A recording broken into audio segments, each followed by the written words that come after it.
Selamat Tahun Baru 2024. Kiranya kita makin bertumbuh di dalam Kristus. Ayat Lexio Divina kita dari Matius 2 ayat 2 yang berbunyi demikian. Dan bertanya-tanya, di manakah dia raja orang Yahudi yang baru dilahirkan itu? Kami telah melihat bintangnya di timur dan kami datang untuk menyembah dia.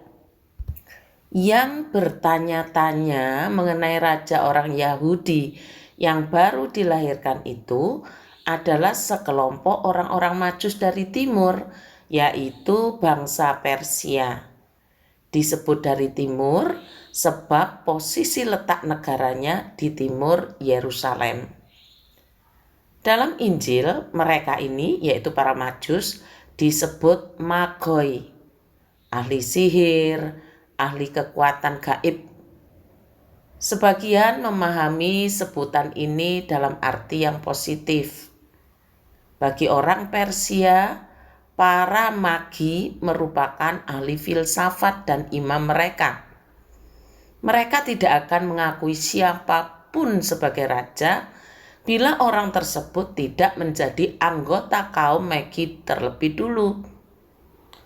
Tetapi apa yang sudah menjadi keyakinan para Majus turun-temurun dalam generasi mereka berubah dengan kelahiran Kristus.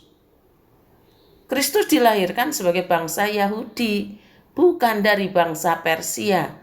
Tetapi sekarang mereka mencarinya dengan tujuan untuk menyembah dia sebagai raja.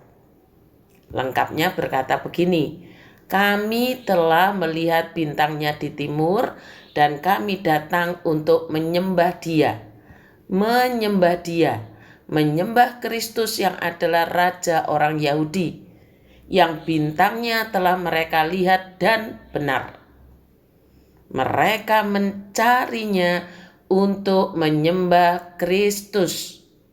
Menyembah di sini memang dalam arti membungkukkan badan sebagai bentuk penyembahan. Tetapi kata menyembah dia juga mempunyai arti beribadah. Sehingga kalau kita perhatikan para Majus yang mencari Kristus itu juga membawa persembahan. Meskipun Kristus disebut sebagai raja orang Yahudi, bukan berarti Kristus hanya untuk bangsa Yahudi. Sejak kelahirannya yang pertama dalam catatan Matius ini, Allah sendiri yang mengundang bangsa-bangsa bukan Yahudi untuk beribadah kepadanya dan menjadi rajanya juga.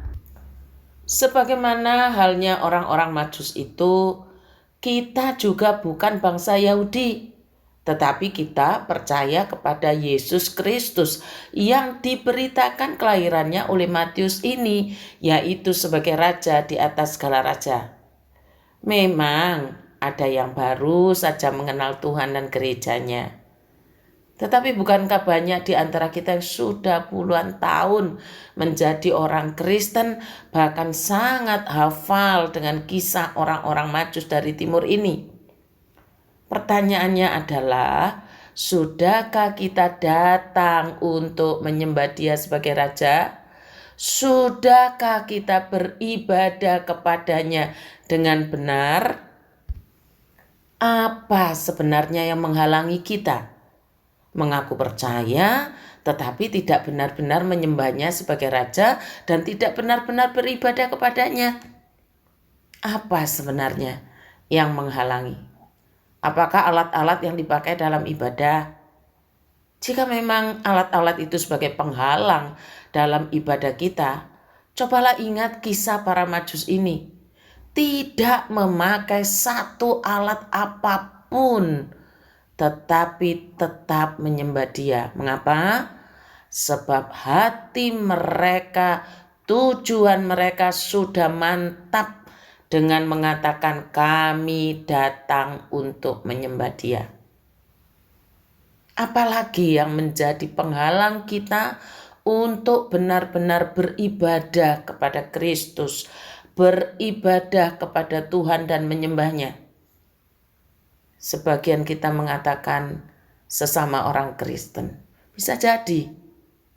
Sebab ada yang merasa paling berpengalaman, paling tahu, tetapi mulutnya tajam hingga melukai dan membuat saudara enggan lagi berbakti. Kalau memang demikian adanya, saya mengajak kita menengok kembali sejarah para Majus ini. Sejak awal kelahiran Kristus, mulut-mulut tajam itu sudah ada. Dengan menjudge bahwa para pengikut setan tidak akan pernah bisa menjadi penyembah Kristus. Orang-orang Majus ini kan disebut ahli sihir, para nujum, yang diidentikan dengan pekerjaan roh jahat. Tetapi toh kelahiran Kristus menjungkir balikkan pemikiran manusia yang pada dasarnya kotor dan keji serta bermulut tajam. Dan kita semua tahu bahwa para Majus ini akhirnya benar-benar berjumpa dengan Bayi Yesus dan menyembahnya atau beribadah kepadanya. Sama seperti para Majus yang bukan berasal dari bangsa Yahudi, tetapi telah menyembah Dia dan beribadah kepadanya. Kita pun dipanggil untuk datang menyembahnya dan beribadah kepadanya. Jangan biarkan apapun menghambat peribadahan kita kepada Kristus, sebab Dia sendiri yang mengundang kita. Lewat firman-Nya Dia mengundang kita. Mari kita bertobat. Jangan lagi memakai ukuran dunia, suka atau tidak suka, senang atau tidak senang, cocok atau tidak cocok, yang membuat kita terhambat untuk menyembah Dia. Jangan biarkan apapun menghalangi kita untuk beribadah kepadanya. Selamat ulang tahun untuk Jennifer Wirayang. Tuhan mengasihi dan memberkatimu, tetapi untuk doa yang berulang tahun akan saya japri. Tuhan memberkati.